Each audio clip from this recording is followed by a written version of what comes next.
उनको एक रात पूरा वो मेडिटेशन में बैठते हैं और उनको जिस दिन निर्वाण पद प्राप्त होता है, उसके बाद वेरी फर्स्ट वो जो टीचिंग देते हैं वो उन गांव के बच्चों को देते हैं कि सबसे पहले पहले जो आज ही मैंने जो सीखा है वो मैं तुमको तुम्हारे साथ शेयर करना चाहता हूँ। और वो हमें लगता है कि हमारे सत्संग का नींव है, आधार है, क्योंकि माइंडफुलनेस विदाउट ऑब्जर्वेशन कोई ज्ञान काम नहीं आता है। जब तक माइंडफुलनेस नहीं है ज्ञान समझ में नहीं आएगा। तो ये सारा ड्रामा जो है वो माइंडफुलनेस पे है, बुद्धा जी की फर्स्ट टीचिंग।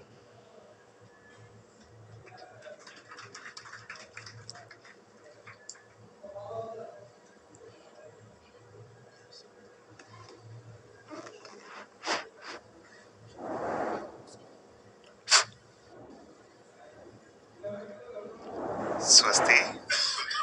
आज आप बहुत अलग दिख रहे हैं। आज मैं अलग क्यों दिख रहा हूँ?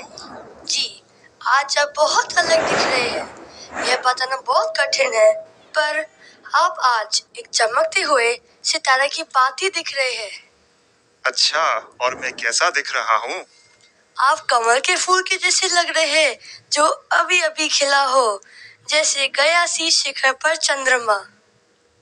क्यों, तुम एक कवि हो स्वस्ति? अब बताओ, आज तुम यहाँ इतना जल्दी क्यों आए हो? रात में इतनी बिजली की गड़गड़ाहट हुई कि हम सब भाई बहन डर गए। इससे पहले हमने ऐसे तूफान का कभी अनुभव नहीं किया। बारिश की टपकती छत ने हमारे बिस्तर को भिगो दिया। तो मुझे आपकी चिंता होने लगी कि इस तूफान में आप जंगल में कैसे रह रहे होंगे। आज का दिन मेरे लिए सबसे खुशी का दिन है। आज दोपहर के समय तुम सब बच्चों को साथ लेके पीपल के पेड़ के सामने मुझसे मिलने के लिए आ जाना।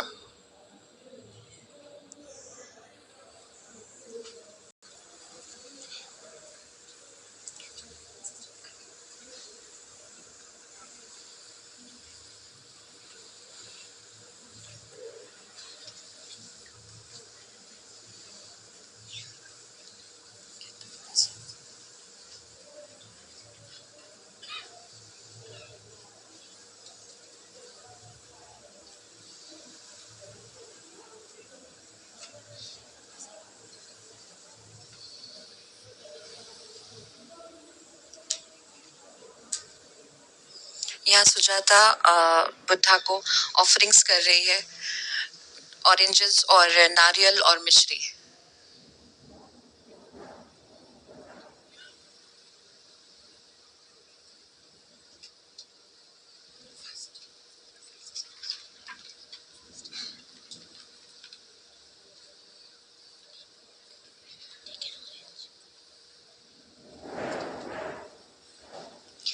प्रिय मित्रों, आज का दिन हमारे शिक्षक का अब तक का सबसे खुशी का दिन है। उन्होंने एक महान मार्ग की खोज की है। यह दिन हम सभी के लिए भी महत्वपूर्ण है। तो आइए हम सभी मिलकर आज अत्यंत उमंग के साथ यह ज्ञानोदय का जश्न मनाएं। आप सभी बुद्धिमान बच्चे हैं और मुझे यकीन है जो मैं आपके साथ साझा करूंगा आप उसे समझने में और अभ्यास करने में सक्षम होंगे। ये मार्ग बहुत ही गहरा और सूक्ष्म है, लेकिन कोई भी जिज्ञासु इसे समझ सकता है और पालन भी कर सकता है। जब तुम बच्चे संतरा छील कर खाते हो तो क्या जागरूक होकर खाते हो या बिना जागरूक होकर? जागरूक होकर नारंगी खाने का क्या मतलब होता है? जागरूक होकर नारंगी खाने का मतलब यह है कि नारंगी खाते समय आप इसकी मनमोहक खुशबू और मीठे स्वाद का पूरी तरह से अनुभव करते हैं। नंद बाला ने जो मुझे नारंगी दी थी उसमें 9 भाग थे। मैंने एक एक भाग को होश में खाया और महसूस किया कि यह कितना अद्भुत और बहुमूल्य था। इस प्रकार ये नारंगी मेरे भीतर जाके मेरा ही रूप बन गई। ऐसे ही जागरूक होकर नारंगी खाई जाती है। बिना जागरूक होकर नारंगी खाने का मतलब है कि आप इस नारंगी की बहुमूल्यता और इस अद्भुत प्रकृति की सराहना नहीं कर सकते हैं। ध्यान पूर्वक नारंगी खाने का मतलब यह है कि आप इसे वास्तव में महसूस कर रहे हैं। आपका मन विचारों के पीछे नहीं भाग रहा है, ना बीते हुए कल की, ना आने वाले कल के विचारों में। आप पूरी तरह से वर्तमान क्षण में रहते हैं। सचेतन जागरूकता का अर्थ है कि वर्तमान क्षण में जीना। आपका मन और शरीर दोनों एक साथ एक ही समय पर एक ही कार्य में ही लीन हो। जो व्यक्ति सचेतनता का अभ्यास करता है वही इस नारंगी के पेड़ को, बसंत में नारंगी के फूल को, सूरज की रोशनी को और बारिश को जिसने पोषण दिया, उन सब को देख सकता है जो दूसरे लोग नहीं देख पाते। और साथ में इस ब्रह्मांड की सभी आश्चर्य को भी देख सकता है। गहराई से देखने पर यह महसूस होता है कि कितने अनेक पदार्थों के सहयोग से ये नारंगी बन पाई है। बच्चों, हमारा जीवन एक नारंगी की तरह ही है। जिस प्रकार ये नारंगी अलग भागों से बनी है, उसी प्रकार हमारे जीवन का प्रत्येक दिन 24 घंटों से बना है। 1 घंटा मतलब नारंगी का एक भाग। ऐसे ही प्रत्येक दिन को, प्रत्येक घंटे को जागरूक होकर जीना चाहिए। और इसी का विपरीत है विस्मृति में जीना। हमें पता ही नहीं चलता कि हम जिंदा है या नहीं। हमें जीवन का पूरा अनुभव ही नहीं मिल पाता, क्योंकि हमारा शरीर तो यहाँ है, पर हमारा मन सदैव भूत और भविष्य के ख्यालों में रहता है। सुजाता, तुम क्या कहती हो? जो व्यक्ति जागरूक होकर जीवन जिएगा, क्या वो कम गलतियां करेगा या ज्यादा? जो व्यक्ति जागरूक होगा उससे गलतियां कम ही होगी। जैसे मेरी माँ मुझसे हमेशा कहती है कि हमें इस बात का जरूर ध्यान रखना चाहिए कि हम कैसे उठे, बैठना, चलना, खड़े होना और हंसना चाहिए, जिससे जिससे हमसे ऐसा कोई शब्द, ख्याल और कर्म ना हो जिससे स्व और दूसरों को दुख हो।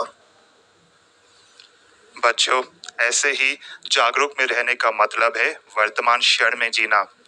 हर व्यक्ति को पता होना चाहिए कि उसके भीतर और उसके आसपास क्या चल रहा है। जो व्यक्ति जागरूक होकर जीवन जिएगा, वह स्वयं को गहराई से समझ पाएगा और यही समझ उसे सहनशीलता और प्रेम की ओर ले जाएगी। ऐसे ही जब सभी प्राणी एक दूसरे को समझेंगे, स्वीकार करेंगे और निष्काम भाव से प्रेम करेंगे, तो दुनिया में दुख होगा ही नहीं। स्वस्ति, तुम्हें क्या लगता है, जब अगर लोग एक दूसरे को नहीं समझेंगे तो क्या एक दूसरे को प्रेम कर पाएंगे?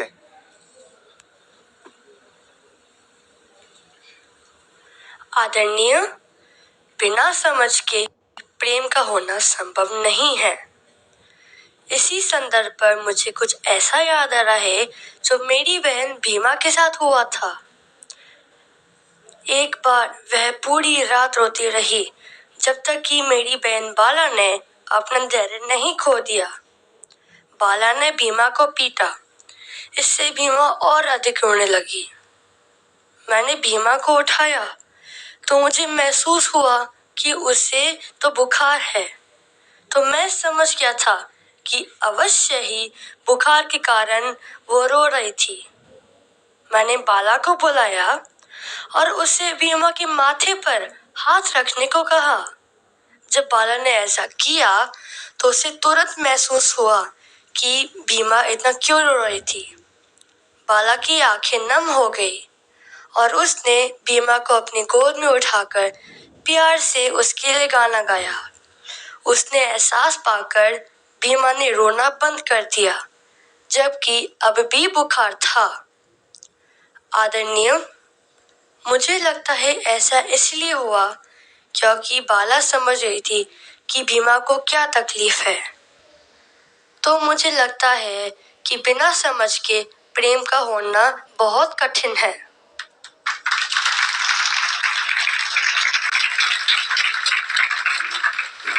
बिल्कुल स्वस्ति, जहाँ समझ है वही प्रेम है और प्रेम से ही स्वीकारता का भाव आता है। इसलिए बच्चों, जागरूकता में रहने का अभ्यास करें। इससे आपकी समझ और गहरी होती जाएगी। आप स्वयं को, अन्य लोगों को और सभी चीजों को समझने में सक्षम होंगे। और आपका हृदय प्रेम से भर जाएंगे। और यही अद्भुत रास्ता मैंने खोज लिया है।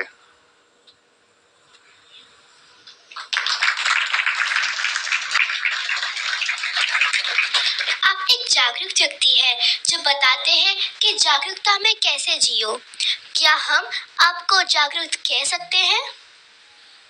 अवश्य। इससे मुझे अत्यधिक खुशी होगी। और इससे जागरूकता का मार्ग भी कह सकते हैं, एक ऐसा मार्ग जो हमें पूर्ण जागृति की ओर ले जाती है। मगध भाषा में जागरूक को बुद्ध कहते हैं। तो जो व्यक्ति जागरूक होगा उसे मगध भाषा में बुद्ध कहा जाएगा। तो क्या हम आपको बुद्ध कहकर संबोधित कर सकते हैं? अवश्य।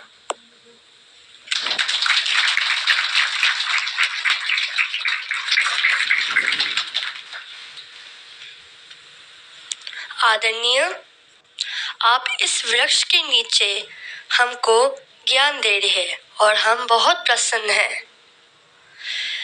तो क्या आप इस वृक्ष के नीचे 6 महीने से प्रयास कर रहे हैं, तो क्या हम इस वृक्ष को जागरूकता का वृक्ष कह सकते हैं? अवश्य, इसे हम जागरूकता का वृक्ष कह सकते हैं। ऐसे ही सिद्धार्थ